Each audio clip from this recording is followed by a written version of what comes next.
Hello guys, Gene here with G Squared Tactical. We're going to be taking a look at the new reflex from Sig, the Romeo X. These are both the X Compact. Also make it in the X Pro. Yet to be able to put my hands on one or to even have a gun really that I can mount one on. So beforehand, the only real micro compact options that Sig had was the horrible, and I do mean horrible, Romeo Zero. We've literally thrown 3 of them completely in the garbage for various different reasons. 2 of them I still have. One of them is on a different model of 380. Never shoot that gun. I zeroed it one time, put it in the safe. That's probably why it's still working. I have another one that's on a Canik TP9 SC Elite, and I did put about 500-600 rounds through it, and it seemed to have held up. Maybe there's a good one in the bunch every now and then, but hate that optic.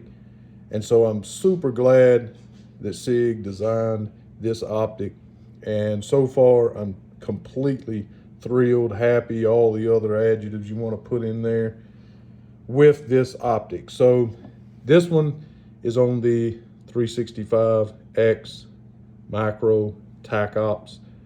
Did a couple of shorts on this. We have shot this gun. We did zero this optic. You can see I have my witness marks on here. And so this optic has been zeroed. After putting 4 or 5 rounds through it and getting it zeroed, we probably put another 125 or so through it, and it held zero, no problems whatsoever. When I bought my wife this rose for Christmas, she's always been completely against the idea of having a red dot. In fact, she's always just completely and absolutely and utterly hated them. Anytime I handed her a gun with a red dot on it, she just absolutely hated it, said she never wanted a gun to carry with a red dot, okay? She made that abundantly clear. Well, we've been going to the range a lot together lately, and she shot some guns, Staccato, Beretta 92, and then most recently this one here. And after we shot this one, even though it was a lot snappier than this 380 she has, we were leaving the range. She looked at me, and I could tell by the way she asked, she just wasn't inquiring for knowledge purposes. I could tell that she wanted one. She's into the red dot now. She's on board. She likes it primarily because she was shooting lights out, so why not? So she asked about the one with the pink shroud around it, which of course you know that's the Romeo Zero. I said, heck no. I pulled rank, was able to find another one of these. Very fortunate, can't find them nowhere, not even on Sig's website, but I did pick one up. But as you can see, I paid $3.99 for it. The other one we got was from a shop we frequent. He gave me a great deal, like $3.39 or something. Anyway, got it, picked it up, and I don't know if this will pick up for camera, but you can see how much further this rear sight sits below the back of the optic on the 380 than it does on the X Macro here. It's more close to even on here. So, but with that being said, it does co-witness. I don't know if this will pick up for camera or not. I say that it co-witnesses, but it's really co-witnessing with the sight that's on the rear of the reflex here.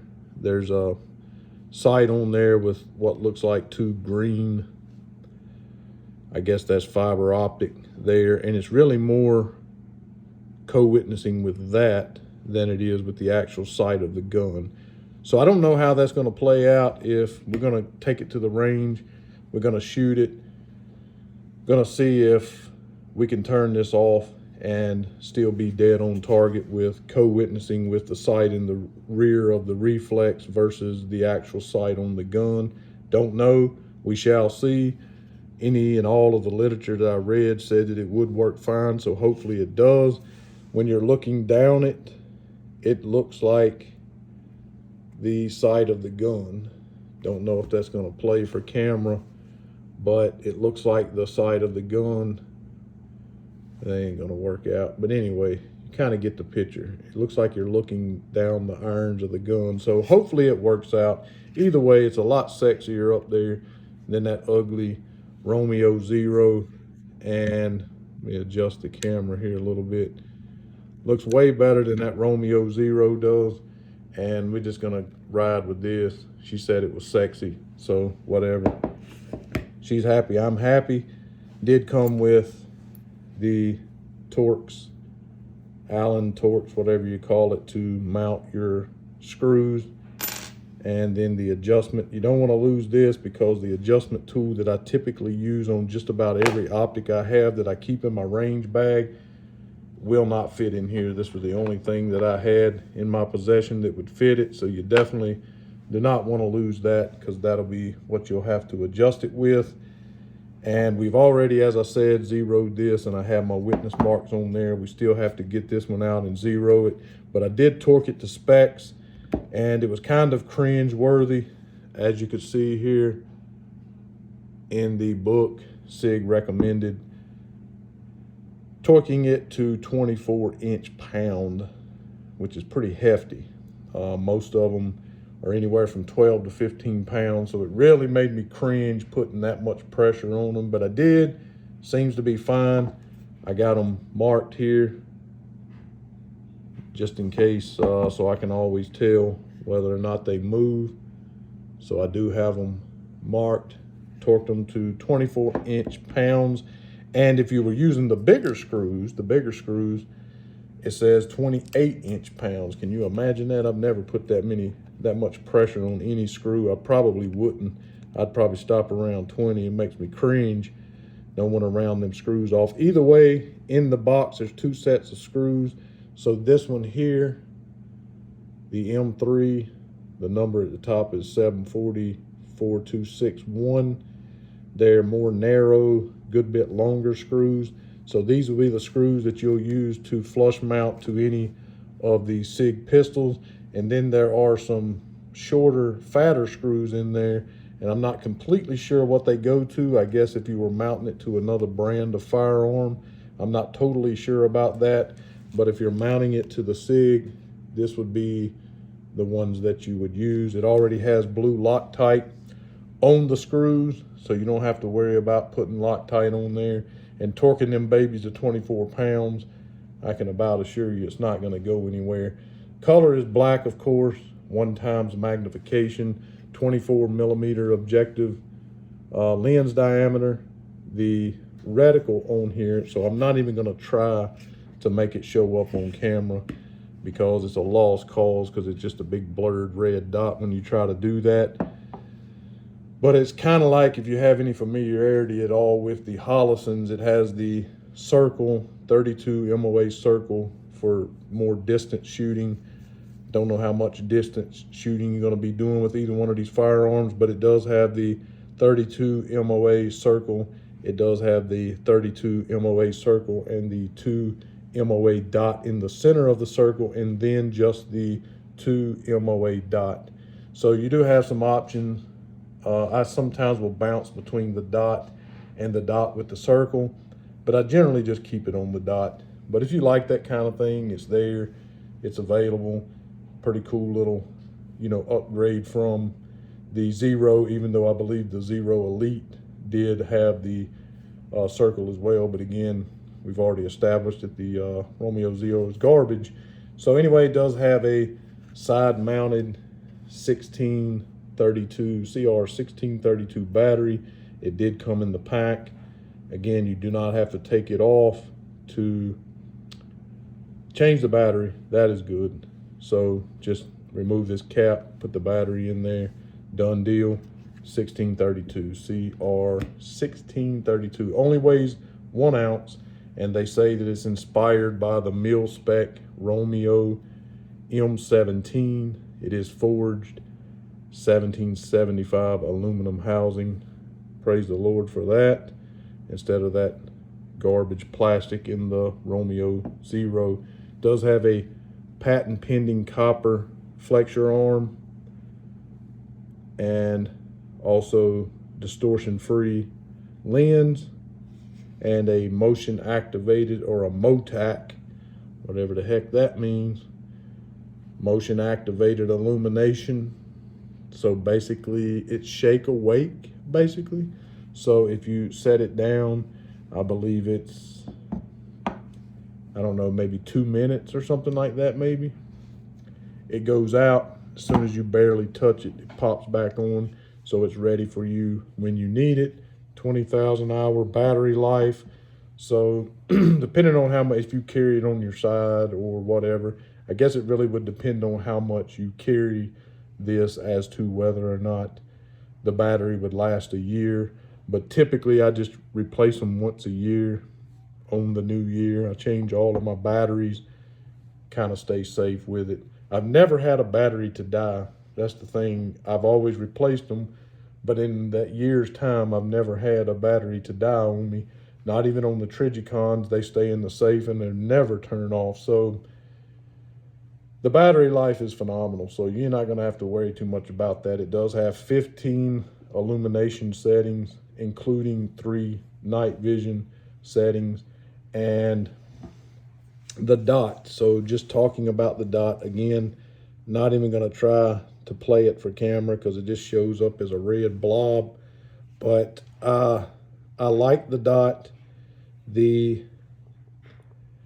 So like on the Romeo Zero and even on some of your more expensive brand optics, you get this splatter around the dot.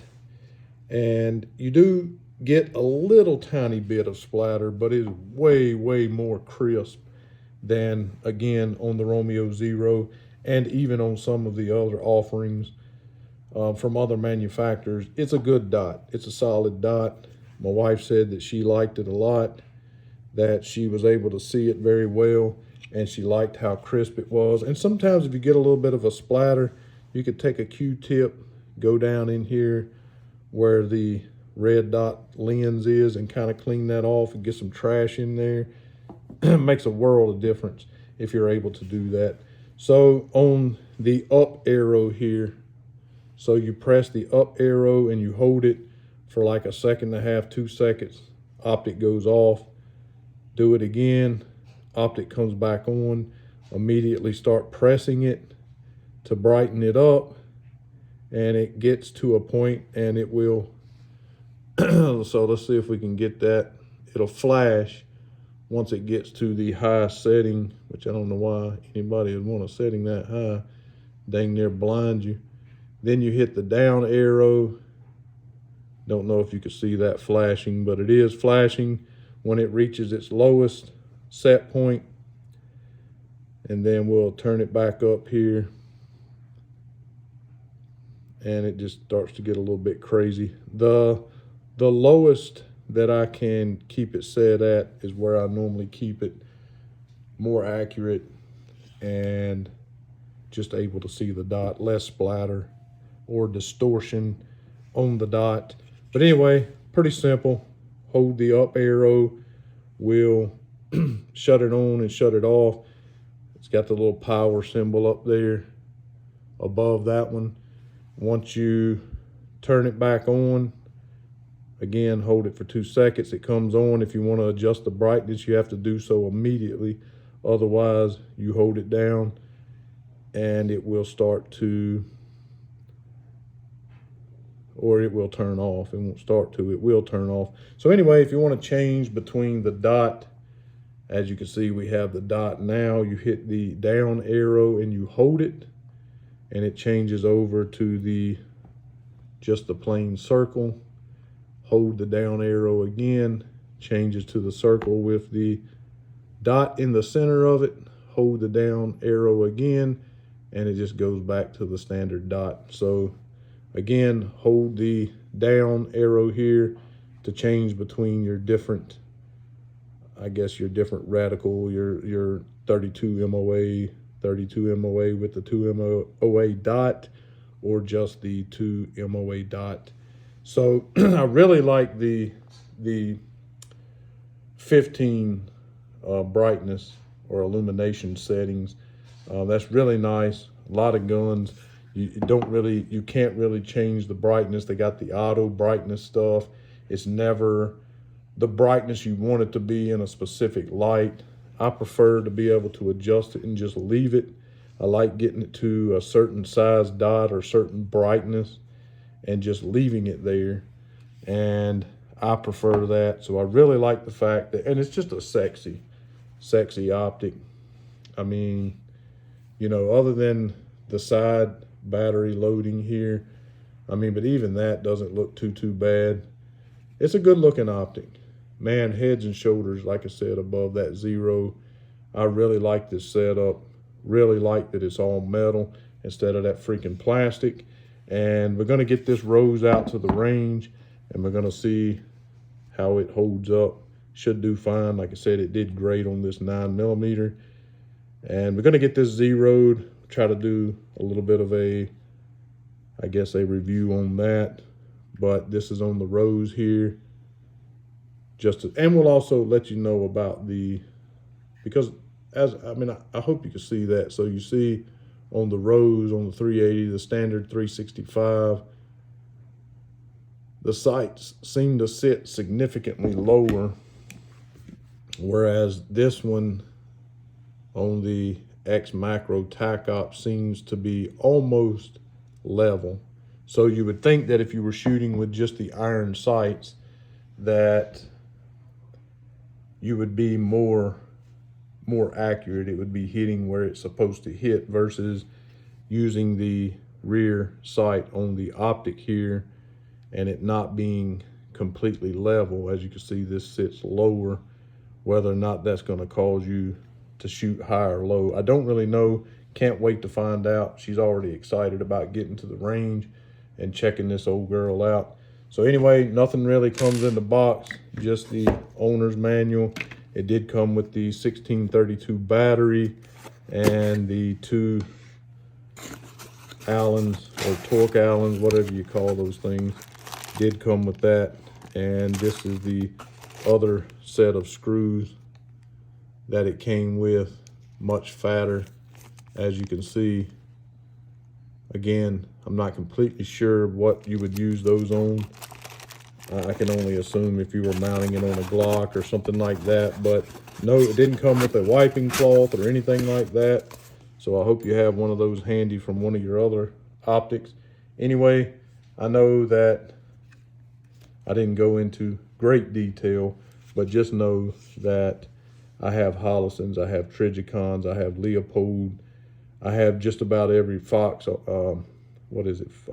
Fox Swamp. I have the Crimson Trays. Man, we really went through some red dots trying to find the ones we like the most. And I can say without a doubt, so far, I'm in love with this. Glad that Sig did this. I think they did themselves a big favor with this one. Anyway, if you have any questions, certainly ask. We'll answer them if we can. Make sure you hit that subscribe button and hit that thumbs up. Let everybody know where they can find the best blue collar reviews on YouTube. Thanks again, guys, and be blessed.